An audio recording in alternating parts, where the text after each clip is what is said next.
Good evening to all. पिछले 4 videos के base पे मैंने आपको 6 क्वेश्चन भेजे थे और वो 6 क्वेश्चन उन 4 वीडियोस का पूरा सार थे। सार इसलिए क्योंकि उन क्वेश्चनों को अगर आपने तरीका समझ लिया सॉल्व करने का या उस क्वेश्चन की भावना को समझ लिया तो समझ लीजिए कि आपने वीडियो बहुत अच्छे से सुना है। तो आइए हम उनको डिस्कस करें, उसका आंसर बताते हैं कि कैसे उनके आंसर तक पहुंचना है। पहला क्वेश्चन है भारतीय संविधान की विशेषता है। इस क्वेश्चन में मैंने बाद में करेक्शन करने के लिए डाल दिया था कि विशेषता की जगह मुख्य विशेषता पढ़ना। ठीक है, अब देखिए 4 ऑप्शन अपन देखते हैं। पहला ऑप्शन है संसदीय संप्रभुता। संसदीय संप्रभुता मैंने आपको वीडियो में बताया था कि वो भारत के संविधान का भाग नहीं है या भारत के संविधान में संसदीय संप्रभुता नहीं है। हमारे यहाँ पे कौन है? हमारे यहाँ पे जनता सबसे बड़ी संप्रभु है।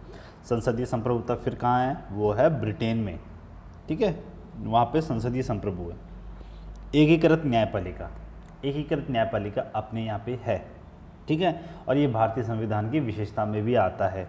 परंतु जब अपन मुख्य विशेषता की बात करेंगे ना तो सबसे पहली चीज़ कौन सी आएगी? जो संप्रभुता वाली है। और संप्रभुता के लिए किस में जाना पड़ेगा? जनता की संप्रभुता। हमें ये देखना पड़ेगा उससे सिमिलर कोई वर्ड है क्या। ठीक है, कोई या तो जन संप्रभुता सीधे सीधे हो या उसका कोई सिमिलर वर्ड हो।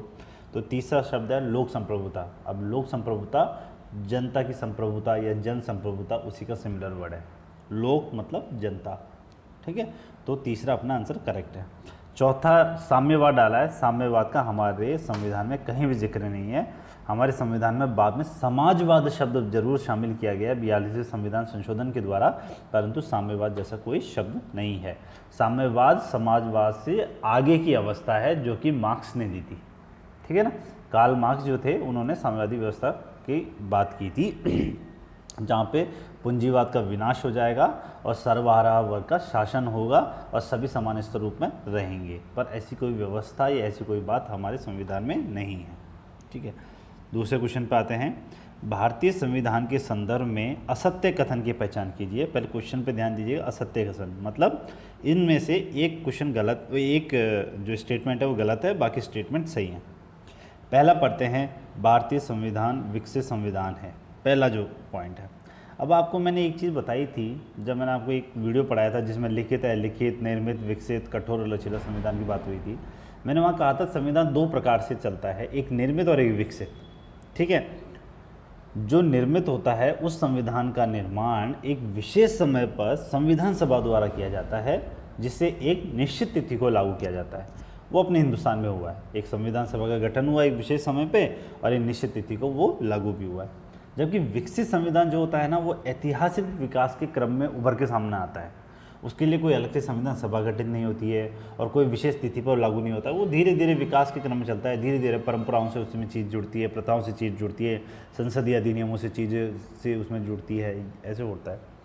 ऐसा नहीं है कि हमारा जो संविधान है वो विकसित नहीं हो रहा, परंतु जब केवल स्टेटमेंट में ये आया ना कि विकसित संविधान है तो उसका मतलब ये सिंपल सा चीज़ है कि वो ये पूछ रहा है कि निर्मित और विकसित में से है या नहीं।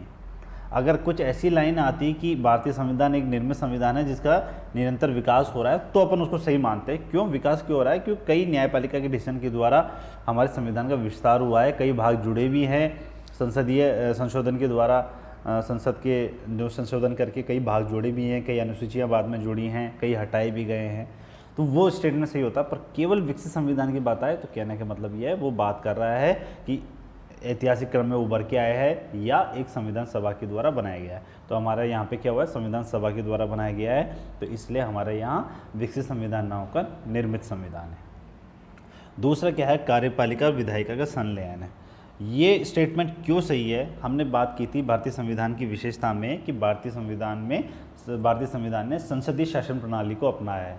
और संसदीय शासन प्रणाली की जब हमने बात की थी तो उसमें उसकी एक विशेषता बताई थी, कार्यपालिका विधायिका का संलयन होता है, समन्वय होता है। ठीक है, तो ये सही है। एकीकृत नौकरशाही, हमारे हिंदुस्तान में एकीकृत नौकरशाही अपन ने पहले बात कर ली थी अपने। हमारे यहाँ पे नागरिकता भी एकल है, नौकरशाही भी एकल है और एकीकृत ही हमारी यहाँ पे न्यायपालिका भी है। ठीक है, हमारे केंद्र से जो संघ के जो IAS IPS वगैरह होते हैं वो केंद्र के द्वारा भेजे जाते हैं। एकीकृत रूप में है, वो पूरा एकीकृत फॉर्म में है। चौथा है आर्थिक विषमता को दूर करने के प्रावधान है। संविधान का जो भाग 4 है नीति निर्देशक तत्व, उसमें आर्थिक विषमता को दूर करने के प्रावधान हैं। इसको मैंने लैंग्वेज घुमा के बोला है। हमने समाजवाद की बात की थी हमारे एक वीडियो में, समाजवाद। तो समाजवाद की भावना में क्या था कि आर्थिक विषमता को दूर करना है या आर्थिक असमानता को दूर करना है, तो ये वही तो लाइन हुई। और समाजवाद के अधिकतर प्रावधान किस में, हमारे भाग 4 में, ठीक है। तो ये भी सही है। तो इसमें असत्य कौन सा हुआ, पहला विकसित संविधान। निम्न में से कौन सा देश का संविधान अधिनियमित नहीं है। अधिनियमित वर्ड मैंने जानबूझ के लिखा था। मैंने आपको एक स्लाइड दी थी, उसमें लिखा हुआ था निर्मित ऑब्लिक अधिनियमित, मतलब अधिनियमित निर्मित एक ही सिमिलर वर्ड के रूप में यूज़ होते हैं। तो इनमें से कौन सा संविधान अधिनियमित नहीं है, मतलब कौन सा संविधान है जो कि निर्मित नहीं है। निर्मित नहीं है इसका मतलब क्या होगा कि वो विकसित होगा। और विकसित संविधान कौन है इनमें से, ब्रिटेन। क्योंकि ब्रिटेन में कभी ना कोई संविधान सभा बनी और ना ही कोई निश्चित तिथि पर वो लागू हुआ। अमेरिका में हुआ था, इंडिया में हुआ था, और ब्रिटेन में ऐसा नहीं हुआ। तो ब्रिटेन इसका आंसर है कि ब्रिटेन में संविधान निर्मित या अधिनियमित नहीं है, वहाँ पे संविधान विकसित संविधान, ठीक है। चौथा, असत्य कथन की पहचान करें। क्या खोजना है, असत्य कथन, मतलब 3 सही है, 1 गलत है। प्रस्तावना की संकल्पना यूएसए के संविधान से, ये चीज़ मैंने आपको जब स्लाइड दी थी ना तो लिखित रूप में नहीं दी, ये मैंने आपको बोलने में बताया था कि प्रस्तावना की जो संकल्पना है ना, उसका जो थॉट है, उसकी जो पूरी कंसेप्ट है वो आया है यूएसए के संविधान से। बट उसमें जो लैंग्वेज जिस पैटर्न की यूज़ की गई है वो यूज़ की गई है ऑस्ट्रेलिया के संविधान से। और ऑस्ट्रेलिया के संविधान से प्रस्तावना में बस ये तो मैंने स्पेसिफिकली मेंशन भी किया था स्लाइड में, तो आप देख सकते हैं वहाँ पे। अनुच्छेद 21 की भाषा, आप इस चीज़ को गौर करेगा, अनुच्छेद 21 की भाषा, मैंने वहाँ पे विधि द्वारा स्थापित का बात की थी। जब जापान के संविधान से हमने क्या लिया है, तो उसमें हमने एक लैंग्वेज यूज़ की थी, विधि द्वारा स्थापित क्रियाविधि सिद्धांतों का प्रावधान। और उस समय हमने कहा था कि विधि द्वारा स्थापित क्रियाविधि सिद्धांत की बातें किस में है, अनुच्छेद 21 में। तो यहाँ पे हम मैच कैसे करेंगे, जापान के संविधान का क्या लिया गया है, अनुच्छेद 21 की जो भाषा है। अब देखिए, आप यहाँ गौर फरमाइए कि चीज़ें वही होती हैं, बस लैंग्वेज थोड़ा घुमा देते हैं। अब उसको आप विधि द्वारा स्थापित बोलते हैं, इस विधि द्वारा स्थापित वगैरह करके बोलते, तो आपको डायरेक्टली आपको स्लाइड में था तो आप टिक लगा देते, परंतु उसको थोड़ा सा घुमा के अनुच्छेद 21 लिख दिया मैंने, ठीक है। ये बात मैं मानता हूँ कि अनुच्छेद 21 अभी आपको पूरी तरह से पढ़ाया नहीं गया, परंतु उस स्लाइड में आपको इस चीज़ के बारे में मेंशन कर दिया गया था, ठीक है। चौथा क्या है, संघ सूची और राज्य सूची ऑस्ट्रेलिया के संविधान से है। ये स्टेटमेंट है, ये गलत है। ऊपर के तीनों सही हो गए, ये गलत है। क्यों गलत है, संघ सूची, राज्य सूची, इनका प्रावधान किससे लिया गया, हमने 1935 के भारत सरकार अधिनियम से लिया गया।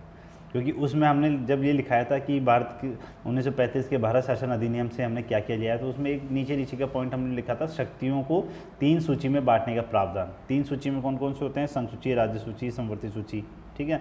तो ये प्रावधान कहाँ से आया गया, भारत शासन अधिनियम 1935, न कि ऑस्ट्रेलिया के संविधान से। ऑस्ट्रेलिया के संविधान से हमने एक चीज़ ली है जो कि सूचियों से रिलेटेड है, वो है समवर्ती सूची का प्रावधान, ठीक है ना, संघ सूची, राज्य सूची नहीं। तो इसमें आंसर हो गया 4। अब हम बात करते हैं असंगत युग्म की पहचान कीजिए। ब्रिटेन के संविधान से हमने क्या लिया है, जनसंप्रभुता लिया है क्या, नहीं। हमने क्या कहा था, ब्रिटेन में संसदीय संप्रभु है, और वो हमने नहीं लिया है। तो इसका मतलब यह है कि ब्रिटेन से हमने संप्रभुता की संकल्पना नहीं ली है, ठीक है। तो ये पहला ही असंगत हो गया। और भी देख लेते हैं, यूएसए के संविधान से जुडिशियल रिव्यू, न्यायिक पुनरावलोकन लिया है, सीधे मेंशन है। स्वतंत्र निष्पक्ष न्यायपालिका हो चाहे न्यायिक पुनरावलोकन हो, तो वो हमने अमेरिका के संविधान से लिया गया है। जो न्यायिक पुनरावलोकन का मतलब क्या होता है, सिंपल सा मतलब लिखिए, विधायिका जो आपकी संसद है, जो आपकी उसको कुछ काम संविधान के द्वारा दिए गए हैं विधि निर्माण का। इसी प्रकार से कार्यपालिका को नीति के क्रियान्वयन का काम दिया गया है संविधान के द्वारा। वो दोनों अपने काम को सही तरीके से कर रहे हैं, नहीं कर रहे, वो दोनों अपने अधिकार क्षेत्र से बाहर जाके तो काम नहीं कर रहे।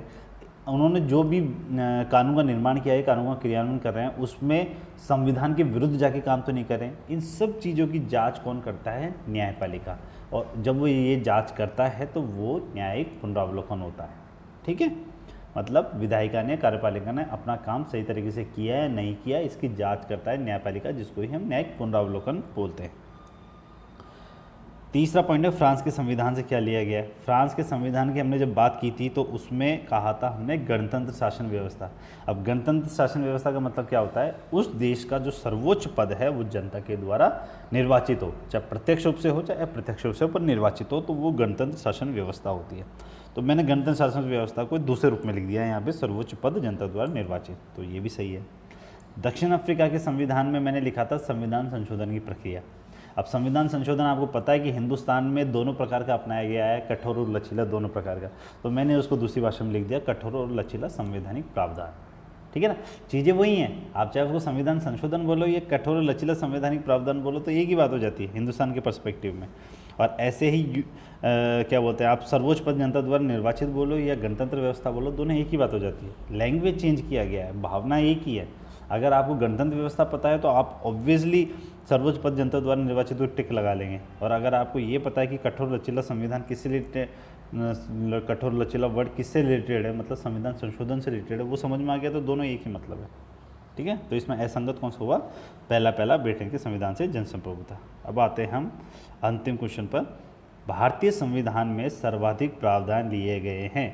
ये चीज़ मैंने आपको स्टार्टिंग में बता दी थी कि 1935 के अधिनियम की 200 धाराएं अक्षर अथवा वाक्य विन्यास में साधन परिवर्तन के साथ भारतीय संविधान में ले ली गई।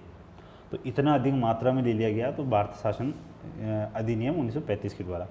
अब मैंने इसमें लैंग्वेज चेंज करने के लिए यहाँ क्या लिख दिया, अंतरिम भारतीय शासन अधिनियम से, क्योंकि हम जब आज़ाद हुए थे तो 1935 के एक्ट के अकॉर्डिंग ही हमारा काम चल रहा था, तो अंतरिम वही था हमारा, मतलब लास्ट जो हमारा लागू हो रहा था या जो चल रहा था वो इसी के अकॉर्डिंग चल रहा था।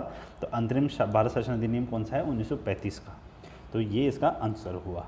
ठीक है, क्वेश्चन हमारे सामने से आते हैं, आप बिल्कुल सामने से आते हैं। अगर आपने उस वीडियोस को या उसकी भावना को, जो चीज़ समझा जाए उसको समझा हो तो आपके लिए हर चीज़ सिंपल है, और अगर आपने नहीं समझा होगा तो शब्द घुमाते ही आप भी घूमने की कोशिश में लग जाओगे। इसलिए मेन चीज़ को पकड़ो, हमेशा रटने की कोशिश मत करो।